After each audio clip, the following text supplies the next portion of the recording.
Hello and welcome to Next Generation's First Generation, a Star Trek The Next Generation watch-along podcast, where, if we work hard, every episode will be covered on its 30th anniversary. We are on every episode of Star Trek The Next Generation will be covered on its 30th anniversary. We are on season 5 of Star Trek The Next Generation with a very fun episode known as The Game. I believe it is the 6th episode of the 5th season.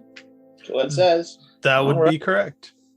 And you can hear we have David with us again, back from, you last heard him on our Star Trek 6 commentary. Hey, so I guess I have a thing for the number 6. No.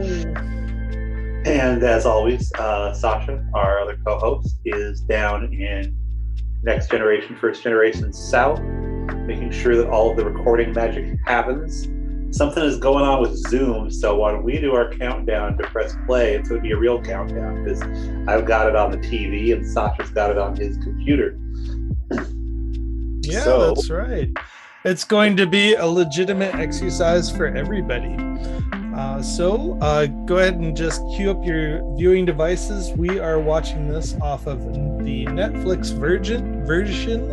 Boy, that was close. All right. So here comes the countdown. 5, 4, 3, 2, and play. All right. Oh, so, it's a Ryza. Yep. Riker is getting chased around by a woman, or he's chasing her because she's got his communicator. We've got mosquito nets. We've got spinning. What a fun time it is. Mm-hmm. They're flirting, they're playing. It's one of those you can't catch me kind of things. And I love Riker's big guy pajamas. Oh, is he wearing a onesie? Oh, it's kind of like a robe or something. It's what James Bond wore. It's like where it's slit down the side. It's slit down both sides, and you can wear a belt. Like it's got a full shirt. Okay. And then it's not quite a skirt because it doesn't go all the way around. Oh boy. And over the side it goes. Away. Which it's like, that's got to be something that either is like one of the few laws in Ryza, or you can get a Starfleet communicator at the front desk. Right. All of a sudden I'm reminded of that country song, Just Throw It Away. That Starfleet communicator, just throw it away. All right. Anyway, sorry. And it's a syndicated show because it's like he has to be on his tummy with her on her tummy on top of him, so you know that they're not having sex. Yeah.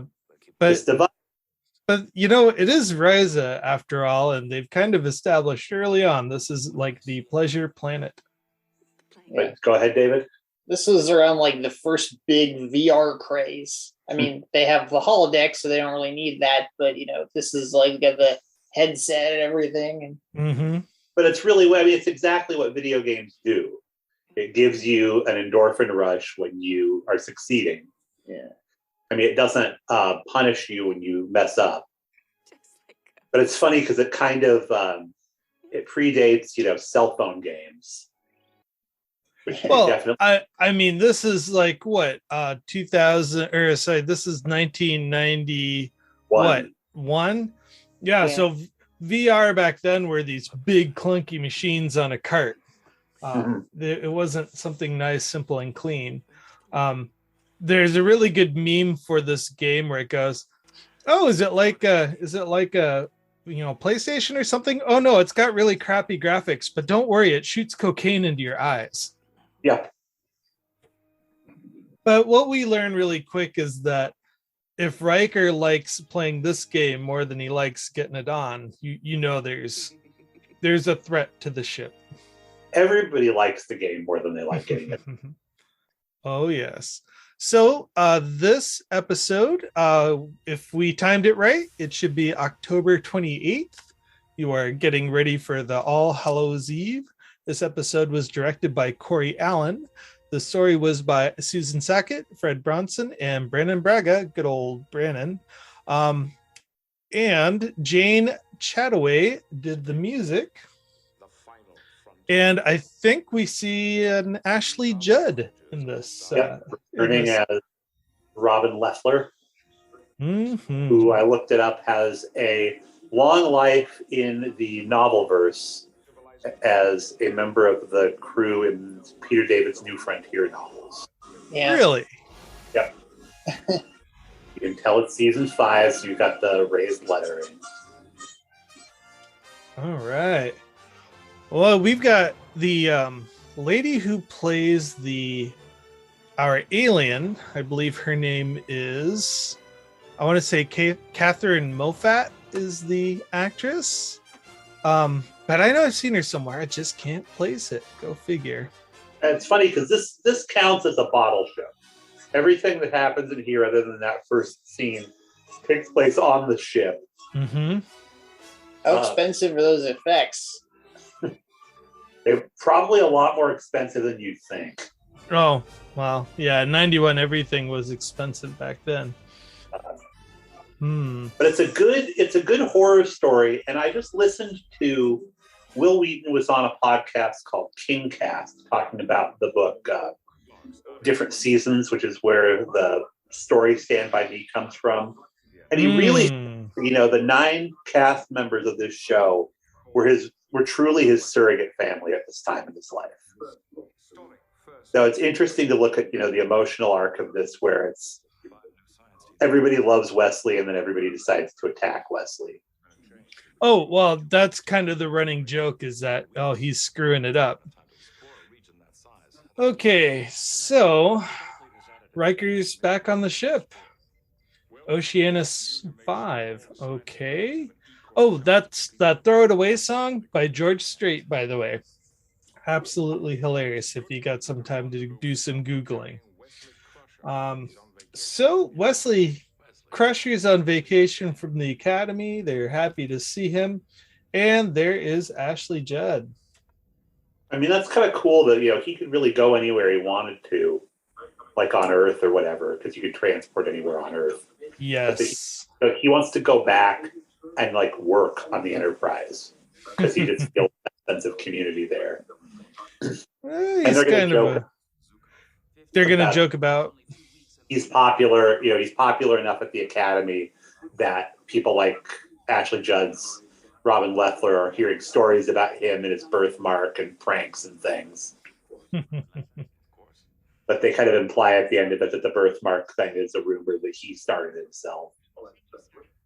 So Ashley Judd was 22 or 23 when they filmed this. I want to say Will Wheaton was 18. Ooh, yeah, I think that's about right. He's 48 now. Poor Jordy. So, one of the folks that helped put this episode together basically said, well, they had Tetris on their computer and they realized how highly addictive the game Tetris was. Yeah, game just come out. Yeah. I mean, how you played games at the time, kids, if you don't realize it, handheld devices for games were just for games. They didn't do anything else. So, do you know the deal with Marina Sirtis and her chocolate here? Okay, what about it? So it's really chocolate. She's definitely putting real chocolate in her mouth, but she has a bucket next to her that she has to spit all of it in. Oh, yeah. Well, if you did 10 takes with the same ice cream, I'd do that too. Yeah. But man, does that sound good with the fudge on the end. I'm sure one of our favorite sites, Star Trek Jizz Posting, could do a lot of jokes about fudge on the rim. Oh, yes, they very could. Never met a chocolate I didn't like. Yeah. Except for the ambassador to the chocolate people. That guy was a dick.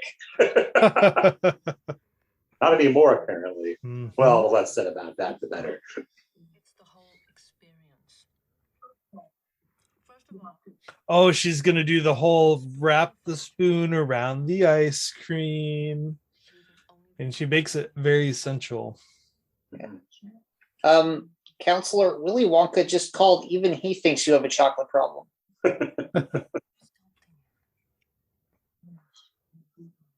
Yeah, it's always odd to watch actors eat and drink while they are doing their jobs, just because how many times do they have to eat that meal?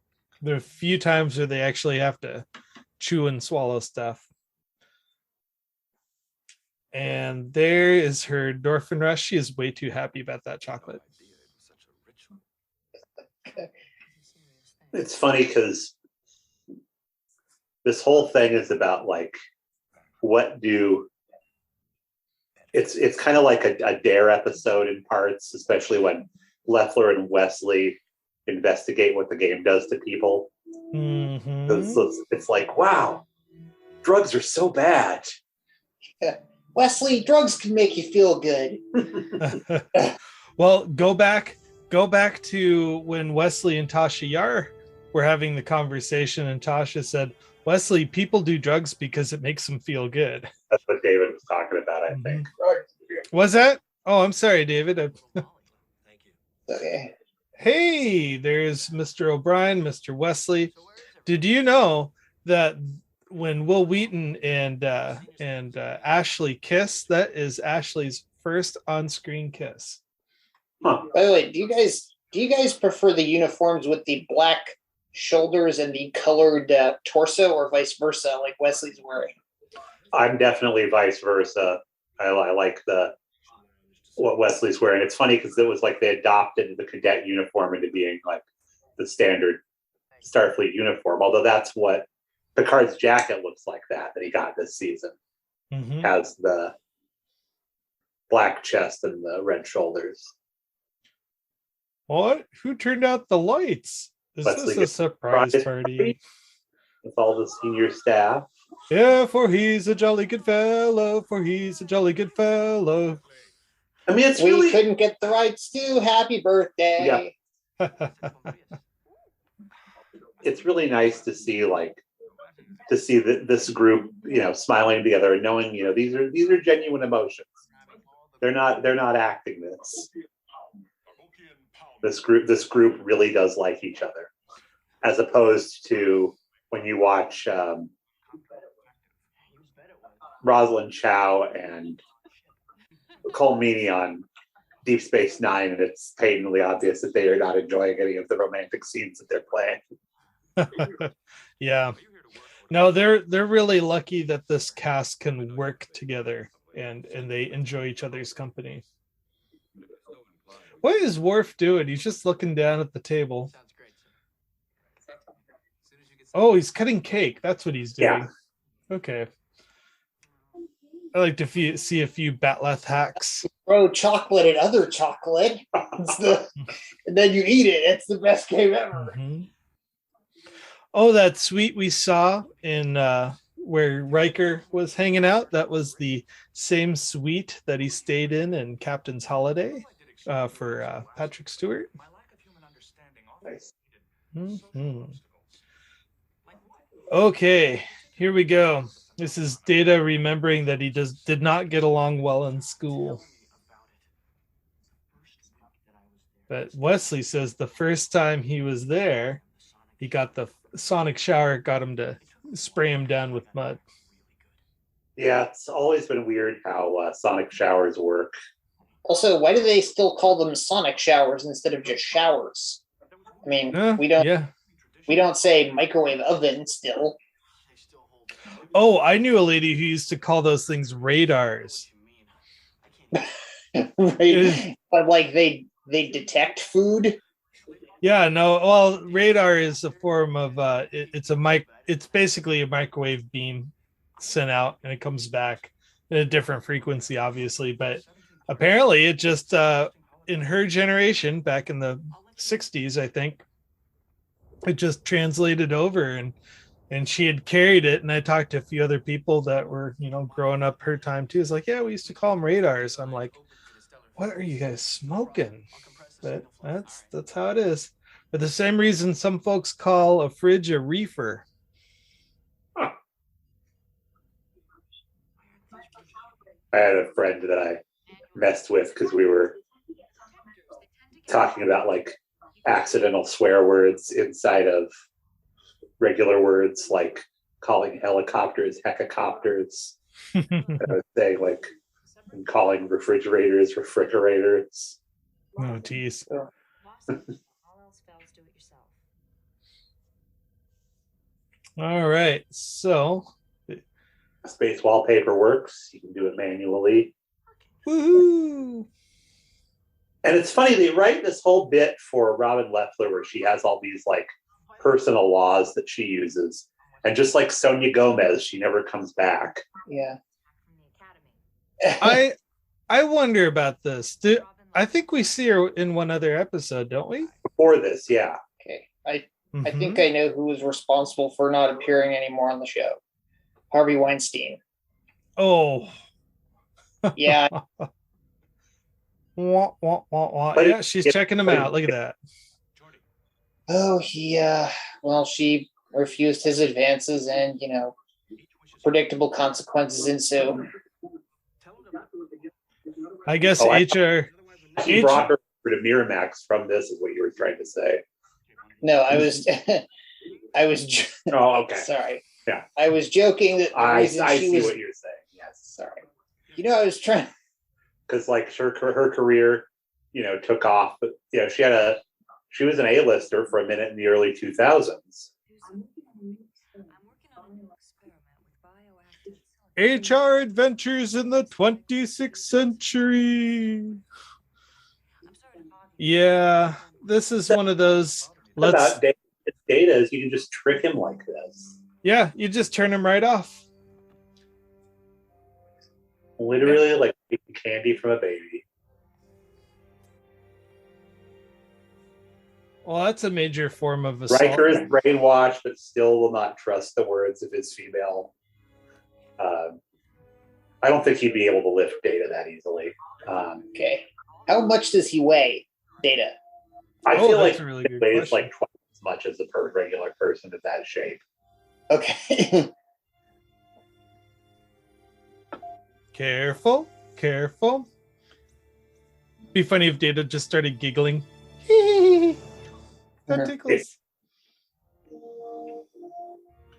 Well, the jig is up. Something's happening. Nobody knows it yet, except for poor Data, and he is out. Oh, here's a Boothby story. Oh, Boothby. Yep. Before he was cast. That guy was a really good actor. Ray Walston, yeah.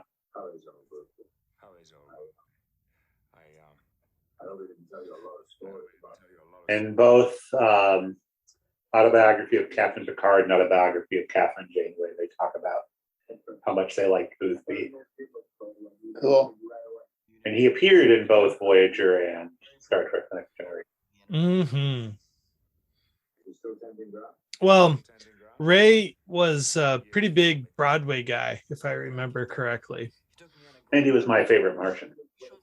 Okay. I've seen an episode of, but that's what the older generation knew him for.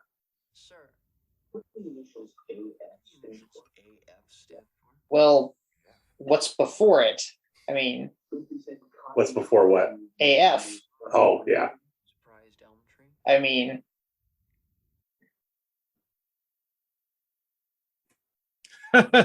I haven't talked to AF in 15 years.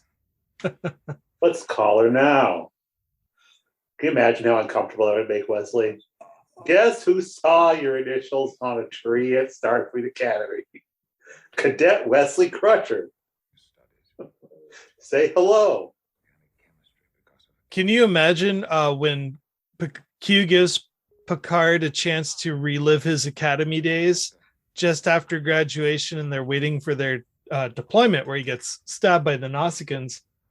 If he ran into AF, just to kind of tie that loose end. Too short of a callback for them to want to do on this show. Later, if it was a show that was made later on, they probably would have made a whole lot of hay with that AF suggestion. And I think they do in the autobiography of Jean-Luc Picard, but here on this, it's too small of a thing for them to ever want to double back on. We broke them. We don't know what's going on. Let's tell the captain we don't know. So it's not a big deal. Man, I'd love to have a tricorder toy. They had a tricorder toy, but it was quite a bit bigger than these were. Wait a minute. Wasn't Jordy in the room when they did the procedure? No, he wasn't. It was just Troy, Riker, and Crusher. And Beverly, yes. Okay. Oh, we're going to introduce the game. I feel like Riker is go ahead. mean to Jordy like all the time, and much worse when he's off screen. Like anytime Riker's pissed at another crew member, he'll like tell Jordy about why he's pissed at him. They're my personal laws. Every time I learn something essential. There's our personal laws. Yeah. How many do you have? Law 102. I want to know. I want to know if someone went through and figured out what all those laws were. Well, Peter David did. What's Law 102, David? It's in real life. If you get convicted for killing someone who turns out to be alive, you don't get to kill them again for free. Well, unfortunately, the fan base is only aware of 5 out of the 102 laws. Huh. So you can only count on yourself. When all else fails, do it for yourself.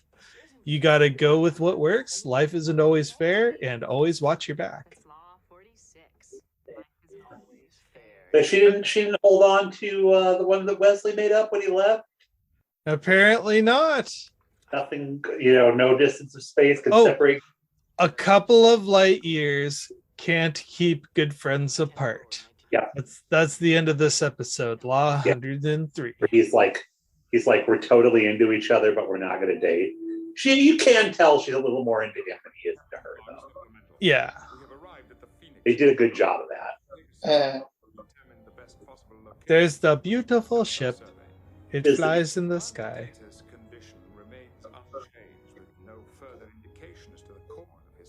So what? I completely missed. What was the reason they went to the Phoenix cluster? Is it like some B plot?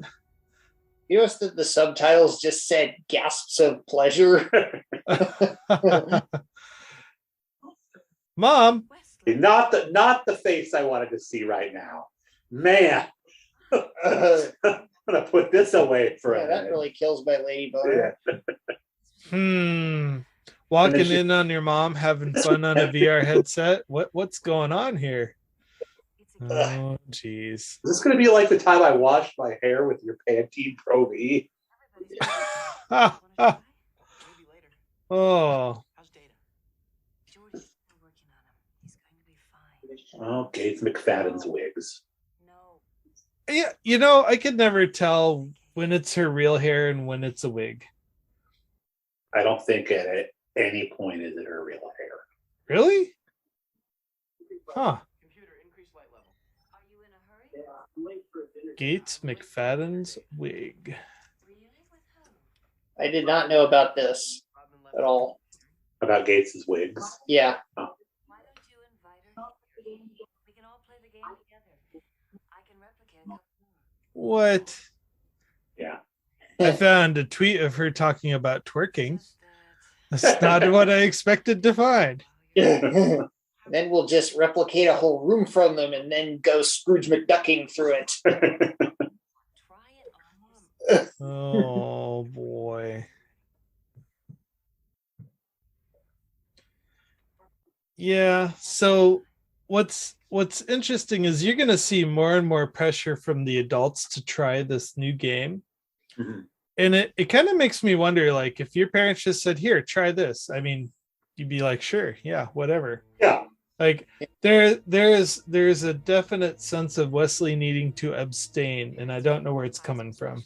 It's because he came in. His mom was what did the subtitle say? Moans of pleasure. Yeah. Yes. Yeah. She was having gasps of pleasure. He's like, I don't want to have gasps of pleasure. Like, not right before I go out with Robin Leffler. I'll be off my game. Yeah. I love that she's wearing what almost looks like normal clothes that a person would wear. And he's like, let me get into a jumpier, more paddy jumpsuit. Mm-hmm. So they're having fruit juice. It looks like grapefruit flavored Kool-Aid. I didn't know Ashley Judd was born in 68. She's a young 53 now. So they're talking about the game. They're kind of curious. They're going to look over to their shoulder and see some dude just totally narked out on it. Or some lady. There she is. Hope she put a towel on that chair before she started playing. Holy cow. She's really into it. I love that they let just this whole scene where they like Encyclopedia Brown / Hardy Boys their way through figuring out how this works. And it's like, go ahead, David. I'd like to know a little bit more about it before I try it. Did this suddenly become an anti-vaxxer allegory? Oh boy, I don't know.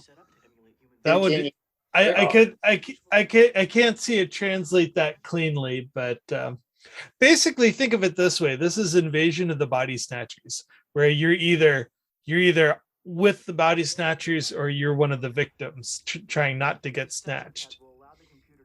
And it's also about peer pressure. Mm-hmm. It's teens and peer pressure. Yeah. It is kind of weird that, like, given how much hoopla there was in the past about these kids and their video games, it's funny that the parents are trying to convince the kids to try it.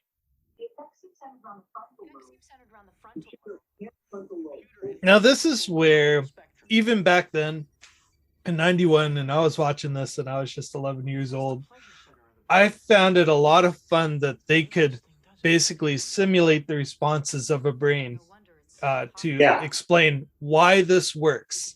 Here's the science behind it. And even though it might be pseudoscience, it's still kind of neat that Star Trek could come in and give a reasonable explanation to 11-year-old as to why this works. Mm-hmm. And I really appreciated that. In fact, it really helped my imagination, because in Star Trek, you needed technobabble to pretty much get over any problem. And so they were really good at kind of explaining their technobabble and then follow it up with an easier to understand metaphor. I really enjoy that kind of running joke in Star Trek. We don't see it too much in Discovery, though, I don't believe. Or in Picard. I think it just kind of stayed. They joke about it on the lower decks, though.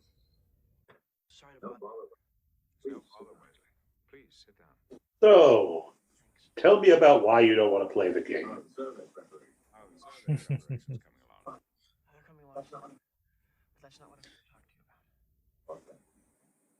Oh, it says here that Braga saw this episode as a chance to make the character of Wesley Crusher a little hipper by giving him a girlfriend, and by showing him to be a cadet capable of pulling practical jokes. Huh. You know, go ahead. If they took the Wesley he is now and had him this way, like maybe the season before he left, he would have been a lot more likable. I mean, he seems more like an eager teenager to kind of get things done rather than the whiny poopy pants that he was before he left. Yeah, I mean, he had some moments. I still like that episode where he had, I think it's in Sarek, where he and Geordi get into that fight about girls. Mm-hmm. My favorite Wesley episode was the one where he fell in love with the Melassamorph. Yes, that's a great one too. Mm-hmm.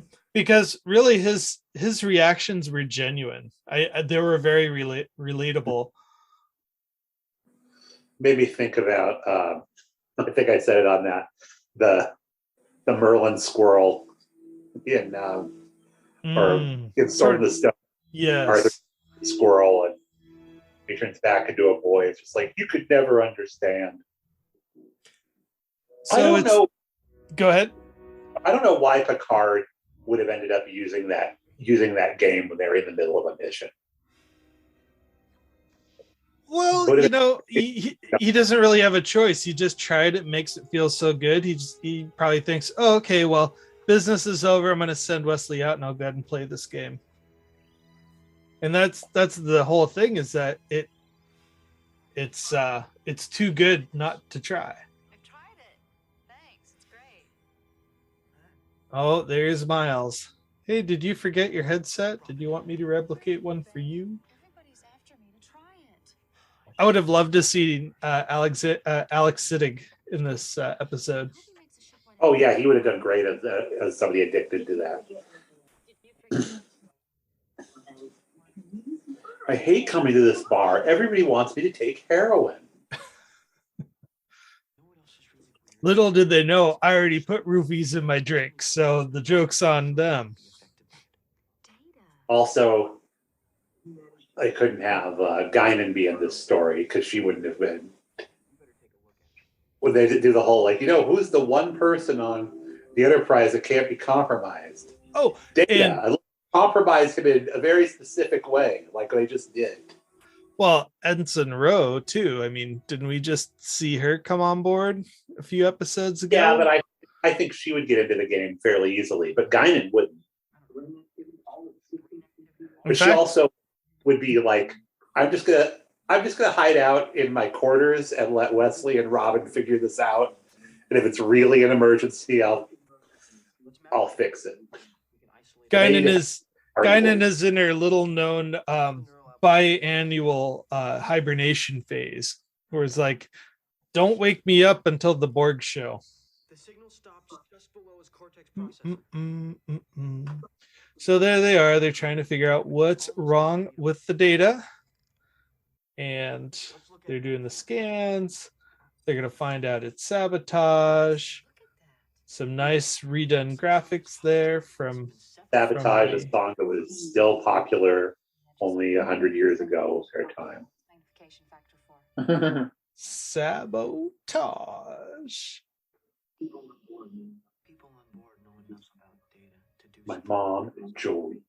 Commander LaForge and my mother. Why would one of them do Now, why would he know that if he's been off the ship for more than a year and some other specialist may have come in? Well, Data would have written to him about it. Hmm. He is friends with Data. True. So we got 10 new transfers this week, and at least 3 of them know how to incapacitate me. Here are their names in case I go missing. He would have been like, I'm kind of, because Data, despite Data saying he doesn't have emotions, he does get nervous about stuff. Hmm. And if somebody said like, I'm Team Maddox and I'm really interested in you, and me and Crusher are having conversations about cybernetic stuff behind closed doors, but hey, don't worry about it. Data would respond to that. Are they consciously plotting now, or are they like, is this more subconscious? Because it seems like they're now consciously doing it. Mm-hmm. I think they're probably, it's kind of a sleepwalking thing. Oh, here they go. They've got lots of extra headsets. When Data 4 of them. When Data fixes them, all he has to do is flash a light. Okay, kids. Now I know that you're both pretty clean-cut individuals, but I need you to sit on this bed and act like you're high. Yeah. You think you could do that? So bad. I forgot to mention that I missed this in my show notes. So in the scene where Dr. Crusher deactivated Data and he falls onto the biobed, Brent actually in the first take cut his chin and had to go to the hospital. Oh, poor guy. Yeah.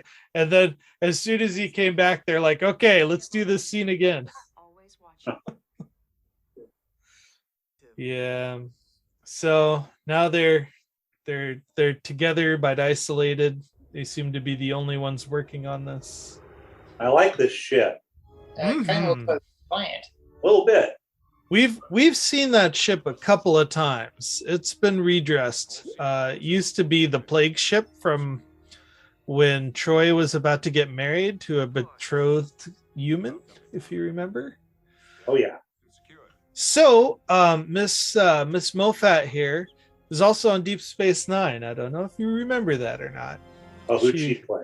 She was the character that was trying to get Quark killed after getting something salvaged from the station. It takes me I'll have to look it up for her name. Oh, Vatrika Palra. Yeah. For the episode Necessary Evil. So basically it's the lonely hot wife who's recently widowed and now she's trying to scam men out of their money. Was the long and short. But here we go. She has these beautiful compound contact lenses. Those are really cool. She's got goat eyes. It's interesting that that she has a camera that shows the bridge from a different angle than most other aliens see the bridge from. You'd think they only have the one. Oh, the one view. Yeah. Oh, there's Nurse Ogawa. Yeah. Another just awesome Lower Decks character. Mm-hmm. Yeah, I have a lot of fun with the Lower Decks characters on Next Gen. They're fun. Let's just put it that way. Dirty guy that left after a minute that got to have the big cameo on Webster. Mm-hmm. Can't think of his name anymore. Of course, if you do play, the longer you play it, then the bricks start falling faster and faster. I mean, sometimes you'll get one of the long straight ones. You get 4 rows in once, but other times you get those weird parallelogrammy ones, and they screw everything up. I mean, I'm getting really sick of the Turkish March too. Oh, okay. She's totally zoned out now. You should really play the game, Wesley. Come with me over here.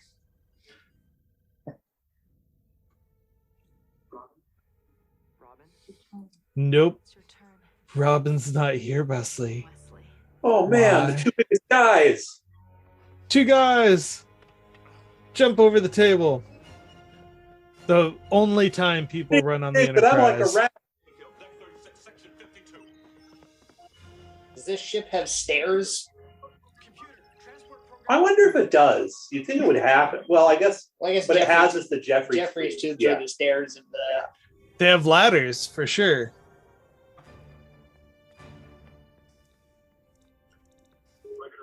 Oh, we haven't seen the episode yet where the Ferengi take over the ship. I was just reminded of that. Yeah, that's a good one. Rascals. I think that's in the season, if I remember correctly. Yeah, because it's a row episode. Mm-hmm. So basically, Wesley is beaming all over the ship, trying not to be found. They're looking for him. It's like, we should have shut this down. We had that escaped convict running around the ship. Mm-hmm. Me and Worf are going to have another. In Deep Space Nine, when Tosk came on board, O'Brien basically said, "Oh, you want force fields? I'll give you force fields." Oh no, that wasn't Tosk. That was the conspiracy one where he was actually a clone that was supposed to be a sleeper agent. But anyway, he said, "Okay, I'm going to turn on every single force field emitter in the station," and they had to turn them all off in order for him to get around. I mean, they do an amazing job of just making this T corridor look like it's a great big ship. Mm-hmm. So, similar to how they did it on Deep Space Nine. Oh, it's a big ship.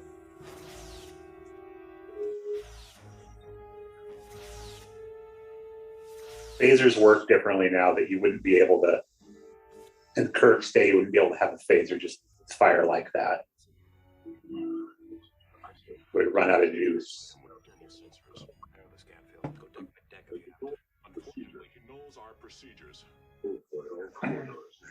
We should never have told an acting ensign the security procedures. Oh man, Jonathan Frakes said this episode was like ODing on Nintendo. Good old Jonathan Frakes. Always good. Oh yeah. He did say that the graphics were a little disappointing. They told me it was going to be this incredible graphic, and all it was a tuba on a checkerboard. They should have made that Worf coming through that first time a big jump scare. Ooh, yeah. Worf's had some pretty good Jeffrey Tubes fights, though, I'll tell you that. Oh, nope. Sorry, son. And they've done a good job at shooting this from kind of askew angles and stuff and playing up the horror element of it, but they could have had, Worf in the one tube and Riker in the other be genuinely scary, and they decided not to. Although I guess they don't want kids to be scared of Worf. And there are kids watching.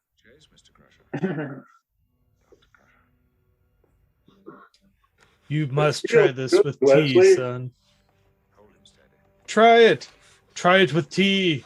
Get the straw.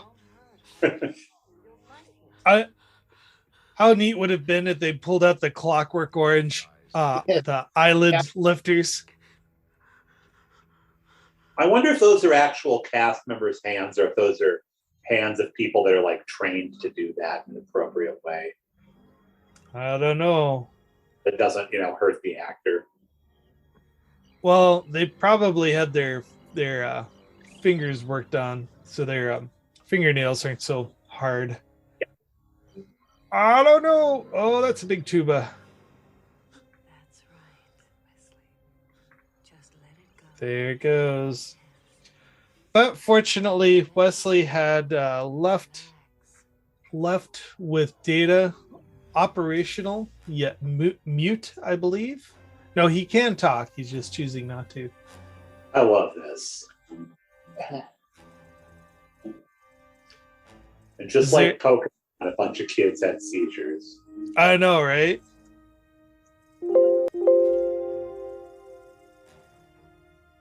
My computer does not like me. I don't know if you heard that. Okay. There's a strobe effect in Incredibles 2 that they warned you about at the beginning of the movie. And my sister took her 5-year-old to see it and covered his eyes anytime that happened. And what he assumed was that whatever was going on screen was too scary for him to see. But he had major league nightmares. Oh, I bet. Movie. Being hailed by the alien vessel on screen. You explain yourself, lady. Oh, it's we kicked the habit. Your drugs weren't good enough, and now we found something better. So you better deliver, or we're done. Tactical analysis, Mr. Worf. Their weapon systems are substantially Well, hot dog. Yay, they're not a threat. Tip him over like a turtle and take him to a starbase. Can't believe what we were about to do. Another crazy alien trying to take over the entirety of the Federation using hypnotic eye game thingies. Well, who was more successful? The little spine creatures from the first season? Those little crabby crabs? Well, they got more than one chip. Yeah. That's right. They're kind of all over the place. Yeah, we only saw the tail end of that. There's another episode in this season about somebody basically taking over the ship Conundrum. Yes. They even managed to get Data. We have delivered the vessel to Starbase 82 and are now on course to rendezvous with the starship Merrimack, which will transport Wesley Crusher. And then Wesley Crusher back to the Academy. It was a short visit. We missed a really funny joke where Data was saying he needs to replicate a coin so they can flip it, figuring out where to work. We must have talked right over that. Those two make a very good on-screen couple. They are cute, yeah. She didn't have to go. All right, won't you? And we never heard from her again. Sure it wasn't, but I feel like his first movie after this was Flubber. Flubber? That was 6 years later. But his first movie that he did after this. Right. So he didn't. Did you take a break from acting? No, he was off and on TV. On my way, sir. Gotta go. Somebody will have to look that up. I mean, that was, you paid attention to when Will Wheaton showed up and things. So it's like, oh, there he is, Lover. Which also involved some iffy CGI.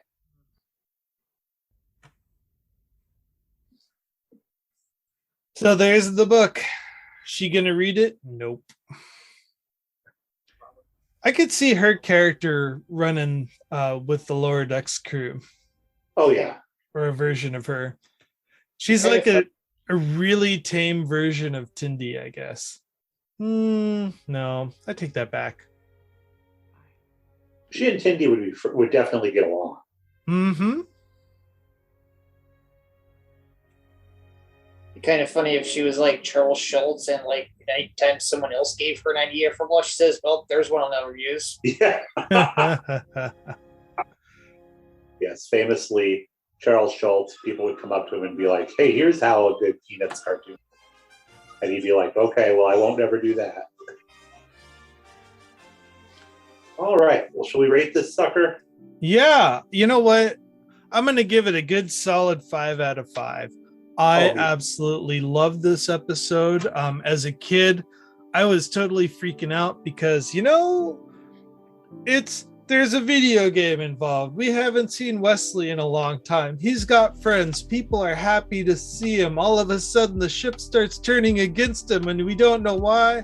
And then Picard just turns in his chair and puts on the visor, and oh, dang, he's one of them. It's all up to Wesley now. And that cat and mouse chase at the very end, it was a very good thriller for me at 11. I had a lot of fun with it. It's still kind of fun to watch now, and I personally enjoy it. I'll probably put it in my top 40 to regularly watch. So yeah, 5 out of 5. Yeah, I rewatched it on Saturday and was like, man, it's been a minute since I've seen this one. It's really good. And, again, just hearing about how the cast of that show really was Will Wheaton's family when he was having a bad time just made me happy. Mm-hmm. And there was so much joy, like you said, in the conference room where they all got to see each other. Yeah. Go ahead, David. I give it a 4. Still, it's very good. It's okay, I guess I don't have that much to say that hasn't been said already. Oh, well, go ahead. No, I don't. Okay. Okay, so Dave, you give it a 4 out of 5. I've got a 5. I'm sorry, what was your score, Pat? 5 out of 5. Woohoo! All right, so with that in the can, I believe, folks, our next big episode coming up is the unification, I want to say. Does that sound... Oh, it's a Spock and Sarek episode. We get to see both of them in the same episode, but not in the same room. It's going to be a lot of fun. So please tune in with us, and we will have a great time watching along. Make sure to tune in to our summer series where we had the Star Trek Undiscovered Country that we had reviewed early in the summer. It just came out in early October, I believe. And any good places you want to redirect the folks, Pat? The guys that did Listen to the Prophets are doing Toon Trek over on Two True Freaks, which is a great show. As of this recording, they've only done one episode of it, but it was a really fun listen. Give Me That Star Trek over on the Fire and Water podcast is always a really fun listen. And yeah, those are the big Star Trek ones. Of course, there's the granddaddy of them all who, Too Big to Fail, The Greatest Generation occasionally, but You know, a rising tide lifts all ships, as they say. All right, folks. Well, with that, I'd like to say, have a wonderful day.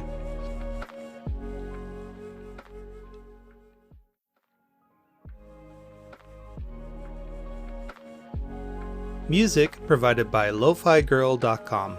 Artists include Tenno, Daydreaming, BVG and Mondberg, Insomnia, WYS, Snowman, Bcalm and Banks, Because. Episode cover art created by Matthew Kirschner. Podcast logo and main cover art provided by David Clawwitter. Audio engineering done by Sascha Wesley.